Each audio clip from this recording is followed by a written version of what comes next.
कहते हैं ना, किस्मत एक बार मौका देती है, पर जो हालात से लड़ जाए वो अपनी किस्मत खुद लिखता है। और मैं शिवा, मिट्टी से उठा वो लड़का हूं जिसने नामुमकिन को अपने पैरों तले रौंद डाला। मेरा नाम शिवा है और मैं आज जो भी हूं, जो भी कर पाया हूं, वो इसलिए नहीं कि किस्मत साथ थी, बल्कि इसलिए क्योंकि मैंने कभी हार मानना सीखा ही नहीं। मैं एक छोटे से गांव से हूं, देवपुर। गांव का वो कोना जहां जमीन पथरीली है, लेकिन दिलों में सच्चाई अब भी जिंदा है। हमारे घर की हालत क्या बताऊं यार। मिट्टी की दीवारें थीं, छप्पर से बारिश टपकती थी और खाने में अक्सर नमक रोटी होती थी। लेकिन माँ हमेशा कहती थी, बेटा गरीबी से डर मत, इससे लड़। अगर मेहनत की आदत डाल ली ना तो ये गरीबी खुद हार मान जाएगी। मुझे याद है, स्कूल जाने के लिए 2 किलोमीटर पैदल चलना पड़ता था। चप्पल टूट जाए तो नंगे पैर, किताबें फटी पुरानी, लेकिन आंखों में एक सपना था, कुछ बड़ा करना है।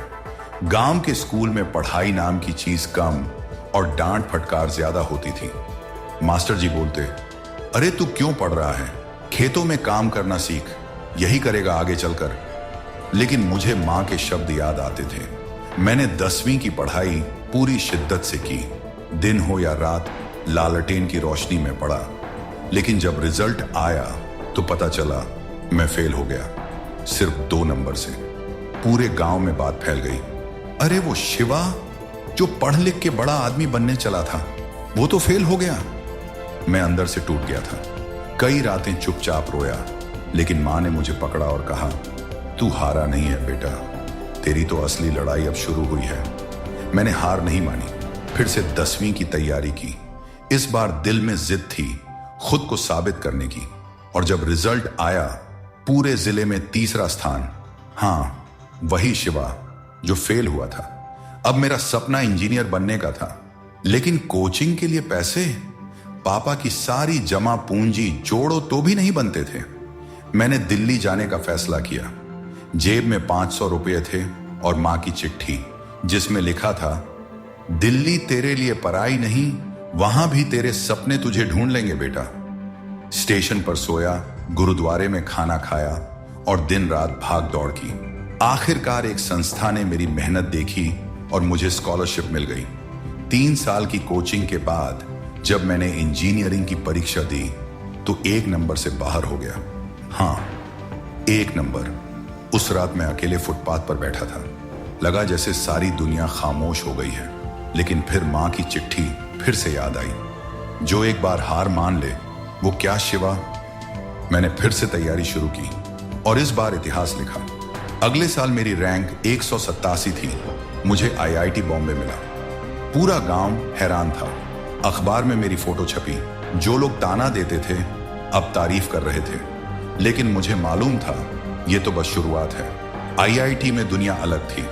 सब स्मार्ट, सब अंग्रेजी में बात करते और मैं एक गांव का छोरा जो सिर की जगह भैया बोल देता। मजाक उड़ता था, लेकिन मैंने तय किया मैं किसी से कम नहीं। दिन रात डिक्शनरी लेकर बैठा रहा और कुछ ही सेमेस्टर में मैं क्लास टॉपर बन गया। एक दिन कॉलेज में एक स्पीकर बोल रहे थे, अगर तुम देश बदलना चाहते हो तो काम करो, बातें नहीं। उसी दिन मेरे मन में आइडिया आया, क्यों ना ऐसा ऐप बनाऊं जो गांव के बच्चों को मुफ्त में पढ़ाई कराए।